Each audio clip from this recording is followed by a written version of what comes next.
డెంటిస్ట్ని avoid చేయడం ఎలా అన్న చిన్న చిట్కాని వాళ్ళ ముందర తీసుకెళ్దాం. మా డెంటిస్ట్ని అవాయిడ్ చేయగలుగుతామా? కంపల్సరీగా చేయగలుగుతాం. ఏం చేయాలి?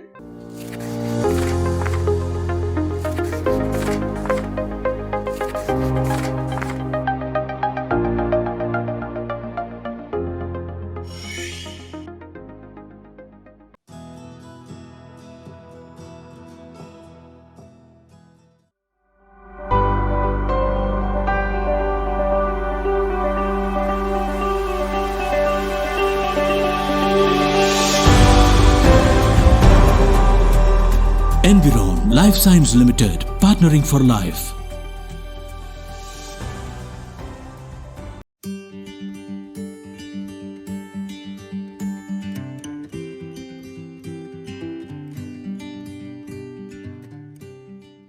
హలో ఎవ్రీవన్, నా పేరు డాక్టర్ రవికాంత్.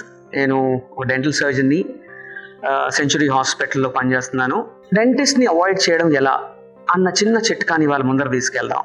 మా డెంటిస్ట్ని అవాయిడ్ చేయగలుగుతామా? కంపల్సరీగా చేయగలుగుతాం. ఏం చేయాలి? ఎవరిని అడిగినా చెప్తారు పళ్ళు దోముకోవాలి. నిజమే, పళ్ళు దోముకోవడం ఎన్నిసార్లు దోముకోవాలి, ఎలా దోముకోవాలి, ఏం చేయాలన్న నియమాలన్నీ ఎలా తెలుసుకుందాం మనం.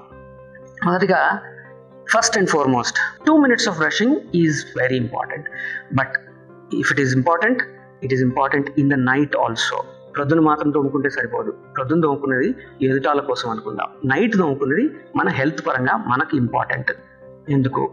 ప్రొద్దున తింటాం, మధ్యాహ్నం తింటాం, సాయంకాలం తింటాం, రాత్రి తింటాం, ఎవరో వచ్చి పెడితే తింటాం, మనం ఎవరి దగ్గరికి వెళ్తే తింటాం. ఇన్నిసార్లు తిన్నాక పళ్ళపైన ఆ మాత్రం కొద్దిగా ఉండిపోయింది అనుకోండి, అది రాత్రి అంతా మనం పడుకున్న 6 గంటలు 8 గంటలు దాని పని చేసుకుంటూ పోతుంది. బ్యాక్టీరియా పన్నుని ఎంత డ్యామేజ్ చేయగలుగుతుందో అంత డ్యామేజ్ చేస్తుంది.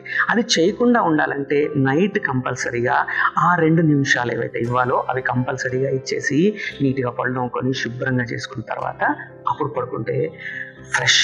పళ్ళపైన ఆహారం లేకపోతే బ్యాక్టీరియా నిలబడదు. పర్ఫెక్ట్గా పళ్ళు నీట్గా ఎప్పుడు సురక్షితంగా ఉంటాయి. మరి ఇది మాత్రమే చేసుకుంటే సరిపోద్దా? కాదండి, ఇంకేం చేయాలి? పళ్ళు శుభ్రం చేసుకున్న తర్వాత కంపల్సరీగా పళ్ళ పునాది ఏంటి? చిగుర్లు. ఆ చిగుర్లను కూడా మనం నీట్గా మసాజ్ చేసుకోవాలి. మరి ఎంతసేపు చేయాలండి? 1 నిమిషం. ప్రొద్దునైనా రాత్రి అయినా 1 నిమిషం మొత్తం పళ్ళపైన ఉండే చిగుర్లన్నీ మసాజ్ చేసుకొని. మరి సరిపోద్దా? లేదండి, నాలిక శుభ్రం చేసుకోవాలి. ఎందుకంటే నాలిక పైన కూడా చాలా బ్యాక్టీరియా ఉంటుంది. అదంతా శుభ్రం చేసుకుంటే కానీ నోరంతా శుభ్రంగా ఉంటుంది. మరి ఇవన్నీ చేస్తే డెంటిస్ట్ దగ్గరికి వెళ్ళాల్సిన అవసరం పడుతుందా? లేదండి, అవసరం లేదు. మరి ఎంతసేపు బ్రష్ చేయాలి మనం? 2 నిమిషాలు మాత్రమే. మరి ఎలా బ్రష్ చేయాలి అది కూడా చెప్తాను. బ్రషింగ్ ఎప్పుడైనా సరే పైకి కిందికనే బ్రష్ చేయాలి. ఎప్పుడు అడ్డంగా పళ్ళు తోమకూడదు. అడ్డంగా పళ్ళు ఏమైతే పళ్ళు డ్యామేజ్ అయిపోతాయి.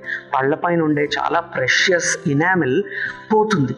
అది వెళ్ళిపోతే మళ్ళీ రాదండి. కాబట్టి దాన్ని పోగొట్టుకోకుండా చేయాలంటే ఏం చేయాలి? Only up and down brushing చేయాలి. మరి అగ్రెసివ్గా చేయాలంటే లేదండి, పన్ను మనం బ్రష్ మాత్రమే శుభ్రం చేయాలి. మన చెయ్యి ప్రెషర్ అంతా అవసరం లేదండి, నీట్గా బ్రష్ మాత్రం. మరి పేస్ట్ ఎంత వాడాలి?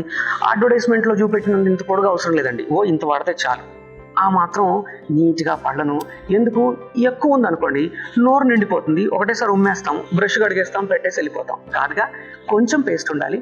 తోడినా కొద్ది వస్తూ ఉంటుంది. అప్పుడు పెట్టేప్పుడు బ్రష్ పైన కూడా పేస్ట్ లోపలికంటూ పెట్టండి, పైన పెట్టకూడదు. దాని లోపలికంటూ పెడితే ఏమైంది?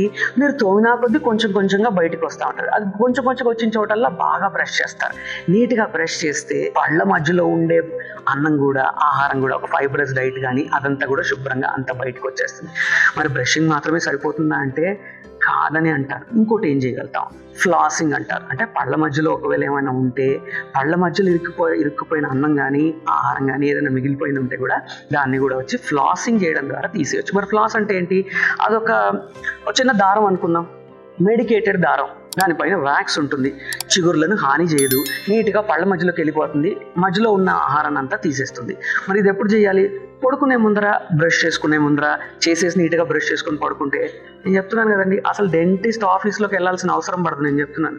మరి ఒకవేళ నిజమని అంటారు, అయినా వెళ్ళాల్సి వస్తే ఎలా? వెళ్తే సంవత్సరానికి ఒకసారి కంపల్సరీగా ఒక పీరియాడిక్ చెకప్ అంటాము, ఒకసారి వెళ్తే చాలండి. బయట దేశాల్లో మాత్రం 6 నెలలు అంటారు, మనకు అవసరం లేదు, సంవత్సరానికి ఒకసారి. మరి వెళ్ళినప్పుడు ఏం చేయాలి? చిన్నగా అడగాలి, ఏమైనా శుభ్రంగా ఉన్నాయా? ఉన్నాయండి.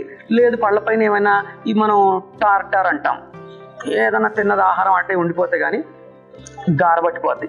అదంతా శుభ్రం చేయించేస్తే జనరల్ బేసిక్ క్లీనింగ్ అంటాం, ఆ క్లీనింగ్ చేసేసుకుంటే సరిపోద్ది.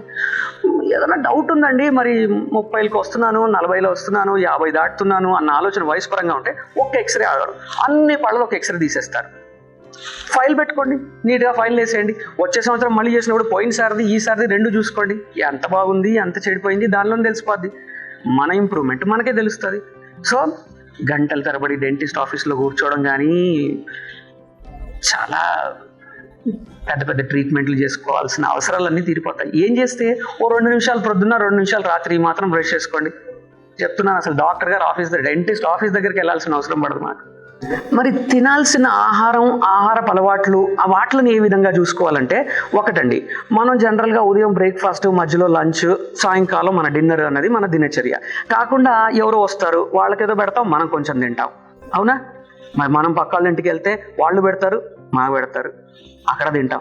ఇన్నిసార్లు ఇంటర్మిటెంట్ ఫుడ్ అప్పుడప్పుడు తింటానే ఉంటే పళ్ళపైన హాని ఎక్కువ ఉంటుంది. కాబట్టి తినే ఆహారాన్ని మనం నియమంగా తినాల్సిన సమయంలో పద్ధతి ద్వారా తిని తర్వాత నోరు పుక్కిలించి ఉమ్మేస్తే ప్రాబ్లం సాల్వ్ అయిపోతుంది. ఎస్పెషలీ ఈ స్వీట్లు కానీ, ఈ స్టిక్కీ ఫుడ్స్ కానీ, ఈ పాప్కార్న్స్ కానీ, అని అంటే ఒకటని చెప్పి ఒకదాన్ని తప్పుగా తినడం కరెక్ట్ కాదు, కానీ ఇట్లాంటి ఏవైనా సరే కొన్ని షుగర్ బేస్డ్ అనుకున్నాం, ఓకే, ఈ అన్నిటిని కాస్త మన లైఫ్లోంచి తగ్గించేస్తే బెటర్. తగ్గించడం అంటే తిన్నారు, మరి ఏం చేయాలి? పెట్టారండి, తిన్నాను, నోరు పుక్లించేయండి, అప్పటికప్పుడు శుభ్రం చేసేసుకోండి. ఆ కాస్త పుక్లించలేదు, శుభ్రం చేసి లోనే తీసేసుకోండి, నోట్లో ఉన్నది ఆహారమే కదా, లోనికి వెళ్ళిపోద్ది. వెళ్ళని పరిస్థితిలో ఇది చెప్తున్నాను, కానీ కంపల్సరీగా సగం గ్లాస్ నీళ్ళు తీసుకొని బాగా పుక్లించి ఉమ్మేస్తే కానీ బ్యూటిఫుల్. ఎప్పటికప్పుడు చేస్తూ ఉండండి. ఎన్నిసార్లు చేస్తారన్నారు? తిన్న ప్రతిసారి చేయాలి. మనకు అసలు ఇవాళ రేపు కంచంలో వేసి మనం ప్లేట్లో వేయట్లేదండి, అక్కడికి అడిగేసుకుంటున్నాం, వెళ్ళిపోతున్నాం. అక్కడ చేయకూడదు. అక్కడ వేసి నోరు కొంచెం నీళ్ళు తీసుకొని బాగా పుక్లించి ఉమ్మేస్తే చెప్తున్నాను కదా, 30% ప్రాబ్లమ్ సాల్వ్ అయిపోతాయి. ఉన్న 10% ఏమైనా అవసరం ఉంటే మేము ఉన్నాగా, మేము చేసి పెడతాం. Thank you very much.